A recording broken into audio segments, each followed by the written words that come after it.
అమరావతి ఆంధ్రుల కలల రాజధాని, అలనాటి సంస్కృతి ఆధునికత ఉట్టిపడేలా నిర్మిస్తున్న అద్భుత నగరం.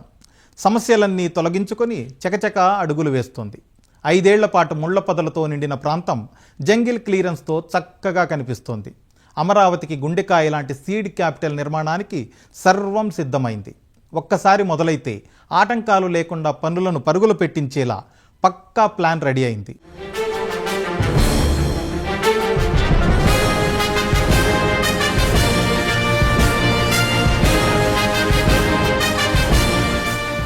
అమరావతి కోర్ క్యాపిటల్ 1575 ఎకరాల్లో 217 చదరపు కిలోమీటర్ల పరిధిలో 6 క్లస్టర్లుగా నిర్మితమవుతోంది. Singapore master plan, Norman Foster డిజైన్లతో అమరావతి రూపుదిద్దుకుంటోంది. రాజధాని నగరంలో అతి ప్రధానమైనది సెక్రటేరియట్. మిగిలిన రాష్ట్రాలకు భిన్నంగా మన సెక్రటేరియట్ ఉండబోతోంది. 5 ఏళ్ల క్రితం నిర్మించినటువంటి రాఫ్ట్ ఫౌండేషన్ నాణ్యత పరిశీలించిన నిపుణులు అంతా బాగుందని నిర్ధారించారు. ఈ రాఫ్ట్ ఫౌండేషన్పై 5 టవర్లుగా కట్టే సచివాలయ భవనంలో అన్నింటికంటే కీలకమైనది GAD టవర్. ప్రపంచస్థాయి ప్రమాణాలతో G+47గా నిర్మించే భవనంలోనే సీఎం కార్యాలయం ఉంటుంది. సాధారణ పరిపాలన శాఖ ఇక్కడి నుంచే పనిచేస్తుంది. మిగిలిన 4 టవర్లు G+39గా వస్తాయి. మంత్రులు, సెక్రటరీల ఛాంబర్లు, HODలు సహా ప్రభుత్వ ఉద్యోగులంతా ఈ టవర్లలోనే కొలువుదీరుతారు. రాకపోకలకు వీలుగా టవర్ల మధ్య ఫుట్ బ్రిడ్జ్లు ఏర్పాటవుతాయి. 5 ఐకానిక్ టవర్ల నిర్మాణానికి దాదాపు 4,689 కోట్లు ఖర్చవుతుంది. రాష్ట్ర సచివాలయం తర్వాత మరో ముఖ్యమైన నిర్మాణం అసెంబ్లీ. ఇది నీటిలో తేలియాడుతున్నట్లు అత్యంత ఆకర్షణీయంగా ఉంటుంది. శాసనసభ జరుగుతున్నప్పుడు కార్యకలాపాలకు ఎలాంటి ఇబ్బంది లేకుండా ప్రజలు నేరుగా చూసే అవకాశము ఉంటుంది. అసెంబ్లీ భవనంపై 250 మీటర్ల ఎత్తైన స్పైక్ రాజధాని అమరావతికే హైలైట్. దీనిపై నుంచి రాజధాని నగరాన్ని చూసేందుకు అనువుగా ప్రత్యేకమైన ప్లాట్ఫామ్స్ నిర్మిస్తారు. 104 ఎకరాల్లో G+3గా తయారయ్యే అసెంబ్లీ భవనం స్పెషల్ అట్రాక్షన్గా నిలిచే భారీ స్పైక్ నిర్మాణానికి 768 కోట్ల రూపాయల వ్యయమవుతుంది. సెక్రటేరియట్, అసెంబ్లీ తర్వాత మూడో ముఖ్యమైన నిర్మాణం హైకోర్టు. 42 ఎకరాల విస్తీర్ణంలో 55 మీటర్ల ఎత్తుతో హైకోర్టు కాంప్లెక్స్ వస్తుంది. అమరావతి చరిత్ర, బౌద్ధం విశిష్టత తెలియజెప్పే అద్భుత కట్టడంగా తీర్చిదిద్దుతారు. బౌద్ధ స్తూపం డిజైన్తో G+7గా నిర్మించే కాంప్లెక్స్లో మొత్తం 37 కోర్టు హాళ్లు ఉంటాయి. ఇది పూర్తి చేయడానికి 1048 కోట్లు అవసరమని ప్రభుత్వం అంచనా వేసింది. పాలనా వ్యవహారాలు, న్యాయ వ్యవస్థతో సంబంధం ఉన్న వాళ్ళందరికీ అమరావతిలోనే నివాసాలు ఉంటాయి. జడ్జిలు, మంత్రులు, IAS, IPS అధికారులు, ప్రభుత్వ ఉద్యోగుల కోసం 2014-19 మధ్య భారీ భవంతులు కట్టారు.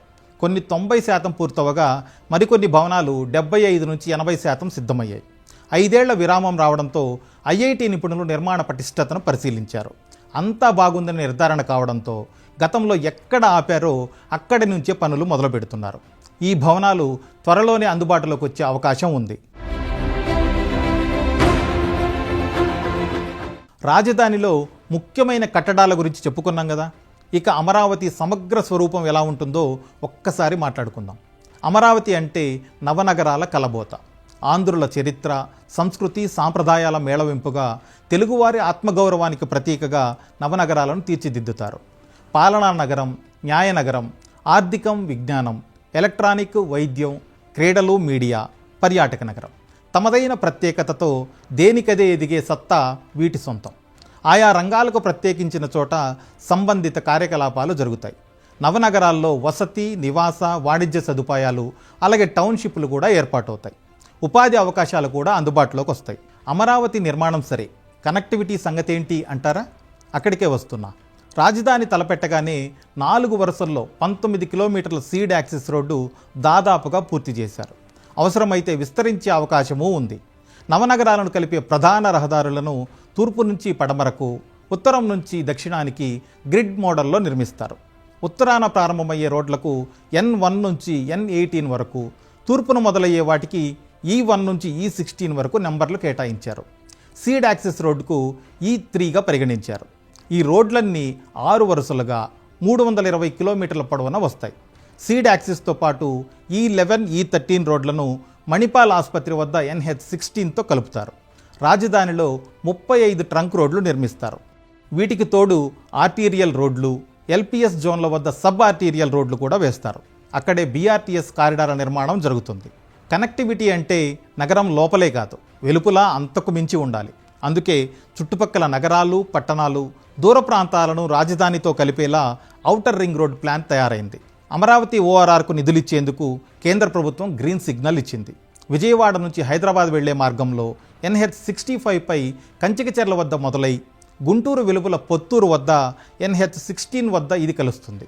అలాగే కృష్ణా జిల్లా తోట్లవల్లూరు చెంత NH65, విజయవాడ ఏలూరు రూట్లో పొట్టిపాడు టోల్ ప్లాజా సమీపాన NH16తోనూ కనెక్ట్ అవుతుంది. కృష్ణా, గుంటూరు జిల్లాల మీదుగా వెళ్లే జాతీయ, రాష్ట్ర స్థాయి, జిల్లా రోడ్లను 13 చోట్ల ఓఆర్ఆర్ క్రాస్ చేస్తుంది. ఈ మార్గంలో కృష్ణానదికి ఎగువ నుండి అమరావతి ఆలయానికి సమీపాన ఒక ఐకానిక్ బ్రిడ్జ్ నిర్మిస్తారు. దిగువన తోట్లవల్లూరు వద్ద రెండోది కట్టాలనే ప్రతిపాదన ఉంది. మరో 12 పెద్ద వంతెనలు, 51 చిన్న వంతెనలు వస్తాయి. ఓఆర్ఆర్ పూర్తయితే అమరావతితో విజయవాడ, గుంటూరుకు అనుసంధానం పెరుగుతుంది. మంగళగిరి, తాడేపల్లి పట్టణాలు చాలా సులువుగా కలిసిపోతాయి.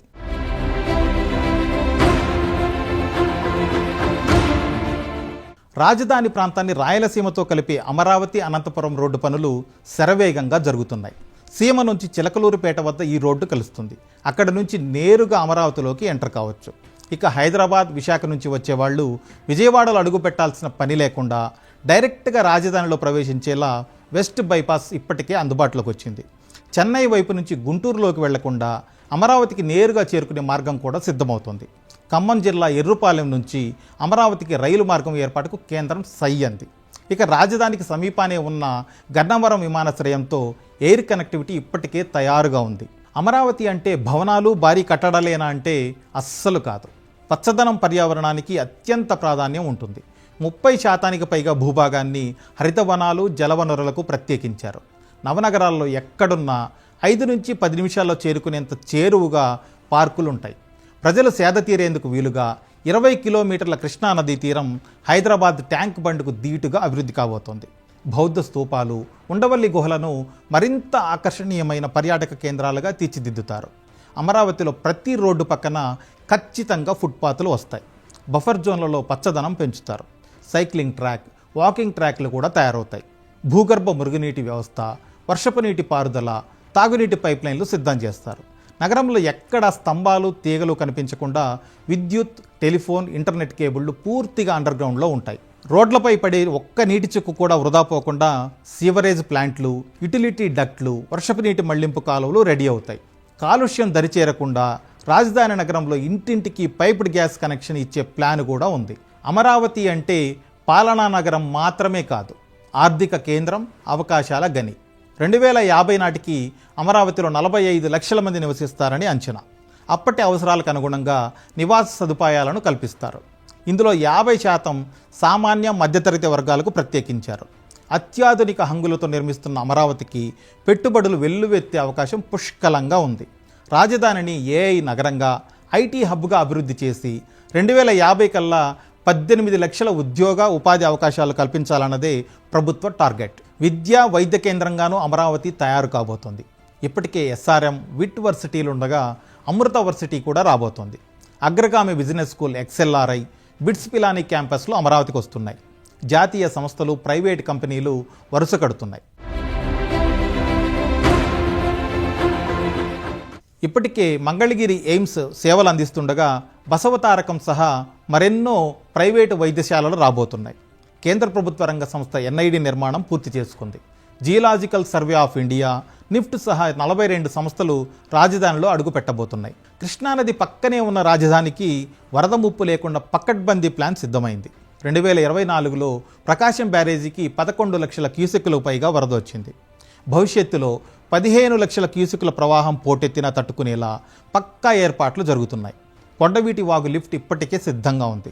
అనంతవరం నుంచి ఉండవల్లి వరకు కొండవీటి వాగు లోతు, వెడల్పు పెంచుతారు.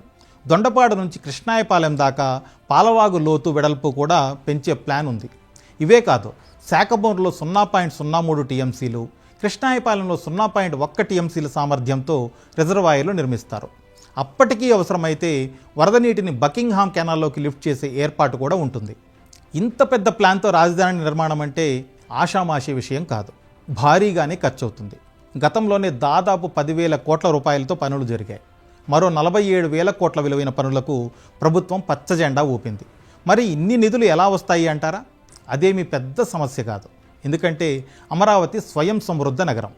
రూపాయి ఖర్చు లేకుండా రైతుల నుంచి ప్రభుత్వం దాదాపు 35,000 ఎకరాలు సమీకరించింది. మరో 4,000 ఎకరాల భూమి సేకరించబోతోంది. దాదాపు 15,000 ఎకరాల అటవీ ప్రభుత్వ భూములు అందుబాటులో ఉన్నాయి. అంటే మొత్తం 54,000 ఎకరాల ల్యాండ్ బ్యాంక్ ప్రభుత్వం వద్ద ఉంటుంది. అన్ని అవసరాలకు వాడుకున్న తర్వాత రైతులకు రిటర్నబుల్ ప్లాట్లు కూడా ఇచ్చేశాక 10,000 ఎకరాల భూమి మిగులుతుంది. రాజధానికి ఓ రూపు వచ్చే నాటికి ఈ భూముల విలువ భారీగా పెరుగుతుంది. కనీసంగా ఎకరం 20 కోట్లకు చేరినా మొత్తం 2 లక్షల కోట్ల ఆస్తి ప్రభుత్వం చేతిలో ఉన్నట్లే. ఆ భూములను దశల వారీగా విక్రయించి రాజధాని కోసం తెచ్చిన అప్పులు తీర్చేయవచ్చు. మిగిలిన సొమ్ములు రాష్ట్రాభివృద్ధికి ఖర్చు చేయాలన్నది ప్రభుత్వ ప్రణాళిక. అమరావతికి ఓ రూపొచ్చాకే నిధులు సమకూరే అవకాశం ఉంటుంది. అలాంటి పరిస్థితి రావాలంటే ముందుగా నిధులు వెచ్చించి అభివృద్ధి చేయాలి. అందుకోసం ప్రపంచ బ్యాంకు ఏడీబీ ద్వారా 15,000 కోట్ల రూపాయలు సమీకరిస్తోంది ప్రభుత్వం. ఈ రుణంపై వడ్డీ చాలా తక్కువ. సొమ్ము తిరిగి చెల్లించేది కూడా 30 ఏళ్ల తర్వాతే. కేంద్ర ప్రభుత్వం హామీగా ఉండటం వల్ల ఈ రుణం ఎఫ్ఆర్బిఎం పరిధిలోకి రాదు. ఇది రాష్ట్రానికి కలిసి వచ్చే అంశం. ఇక 11,000 కోట్ల నిధులు ఇచ్చేందుకు హడ్కో సమ్మతించింది. 5,000 కోట్ల రూపాయలు ఇస్తామంటూ జర్మన్ బ్యాంక్ కేఎఫ్డబ్ల్యూ ముందుకొచ్చింది. మరిన్ని నిధులు తెచ్చేందుకు కూడా రాష్ట్ర ప్రభుత్వం కృషి చేస్తోంది.